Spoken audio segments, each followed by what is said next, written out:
சமர்ப்பணம். அமாவாசை பௌர்ணமி அன்னைக்கு மட்டும் சித்தர்களுக்கு வழிபாடு அதிகமாக நடக்கிறதுக்கு என்ன காரணம் அப்படின்னா, நமக்கெல்லாம் பார்த்தீங்கன்னா எல்லா நாளும் வேலைகளை செய்வோம், உயிராற்றல் நமக்கு அதிகமாக விரயமாகும். அமாவாசை அன்னைக்கு கூர்மையான கத்தி வேலை செய்யக்கூடியவர்கள், ஆசாரியர், வேற யாரெல்லாம் கத்தி அல்லது இரும்பு ஆயுதங்களை வச்சு பண்ணுறாங்களோ அவங்க என்ன பண்ணுவாங்கன்னா அமாவாசைக்கும் பௌர்ணமிக்கும் விடுமுறை விட்டுருவாங்க. என்ன காரணம்னா, அன்று ஏதேனும் காயமானாலோ அல்லது ஒரு செயலை செய்தாலோ அதிக சக்தி விரயமாகும். ஒரு காயம் ஏற்பட்டுன்னா அதிகமாக ரத்தம் போகும். இந்த மாதிரி விஞ்ஞான ரீதியான ஒரு காரணம்தான் அது.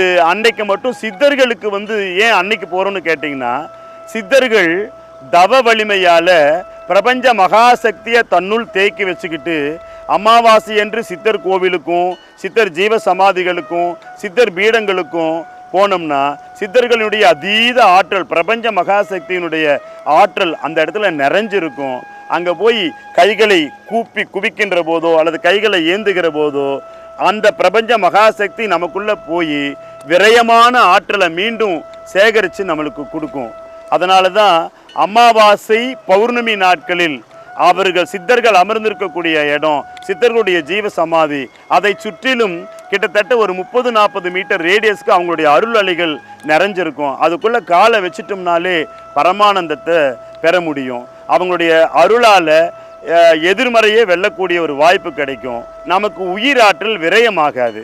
உயிராற்றல் விரயமாகாமல் தடுக்கிறதுக்கும் இந்த ஆன்மாவுக்கு ஒரு மேம்பட்ட ஒரு நிலையை கொடுக்கறதுக்கும் தான் அமாவாசை பௌர்ணமி நாட்களில் அங்கே போய் நம்ம வணங்குகிறோம்.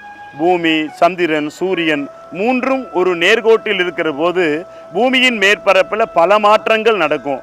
அதில் ஒன்று தன்னை போல் பேசுவாங்க, சிரிப்பாங்க, சில பேர்த்து சங்கிலி போட்டு கட்டி வச்சுருப்பாங்க, சில பேர்த்துக்கு தோளில் ஒரு அமாவாசை பௌர்ணமினால் ஒரு மாற்றம் ஏற்படும். கடல் அலைகள் சுனாமி எல்லாம் வர்றது போது பார்த்திங்கன்னா அமாவாசைக்கு முன்னாடி ஒரு 4 நாள், பின்னாடி ஒரு 4 நாள், இந்த மாதிரி தான் சுனாமி இதெல்லாம் வரும். இந்த மாற்றங்கள் என்னன்னு கேட்டிங்கன்னா, மூன்றும் நேர்கோட்டில் வரும்போது பூமியில் மேற்பரப்பில் இருக்கக்கூடிய சீதோஷ்ண நிலையில் ஏற்படும் மாற்றம் தான் இதை கொடுக்குது. அப்படிப்பட்ட அந்த சீதோஷ்ண நிலையிலிருந்தும் ஆபத்திலிருந்தும் நம்மை காப்பதற்கு சித்தர் பெருமக்கள் அவங்களுடைய அருளலையை நம்மீது பொழிய செய்து நம்மை எந்த சிக்கலிலும் இல்லாமல் வெற்றி வாழ்வு வாழ துணை புரிவாங்க. அதனால தான் நம்ம அமாவாசை அன்னைக்கும் பௌர்ணமி அன்னைக்கும் இந்த பரிசுத்த சித்த வழிபாட்டை செஞ்சிட்ருக்கோம். எல்லோரும் நீங்களும் அந்த உடல் மனம் உயிர் ஆற்றலை மேம்பட வைப்பீர்களாக. வாழ்க, வளர்க, உயர்க.